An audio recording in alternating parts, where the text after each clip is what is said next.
The first is the rising public skepticism about the benefits of trade, not in a global or an aggregate sense, because if you look at the public opinion polls, in general, people agree that trade is good for their country.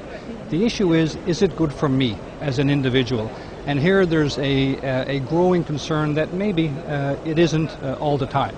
So I think that's the fundamental public perception problem that ministers and leaders have focused attention on.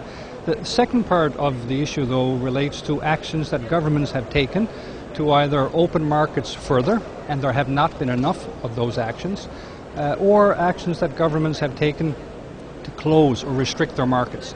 And here the worry is that since the economic crisis in 2008-9, we have seen a gradual rise in protectionist measures that G20 countries have taken, such that today it focuses on, or it affects about 6% of G20 imports.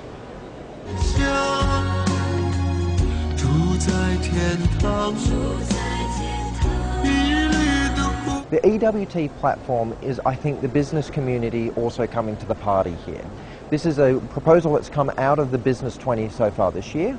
This is a proposal that is going to be business-led. It's about reducing barriers to trade, particularly for e-commerce companies and particularly for small e-commerce companies.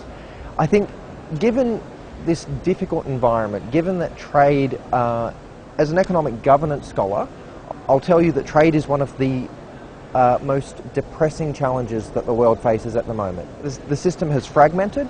Countries are now looking for mega-regional trade rather than multilateral trade. And even these agreements, particularly the Trans-Pacific Partnership and the Transatlantic Trade and Investment Partnership, are looking increasingly unlikely to deliver outcomes.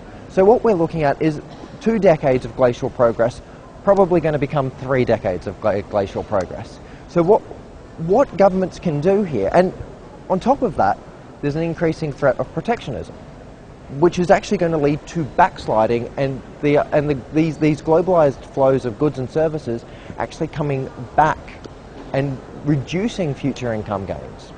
So it's a pressing need that governments actually act here.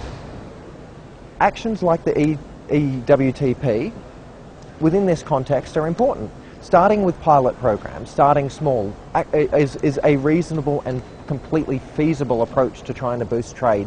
And what we need now, more than ever before, is genuine action and not just talk.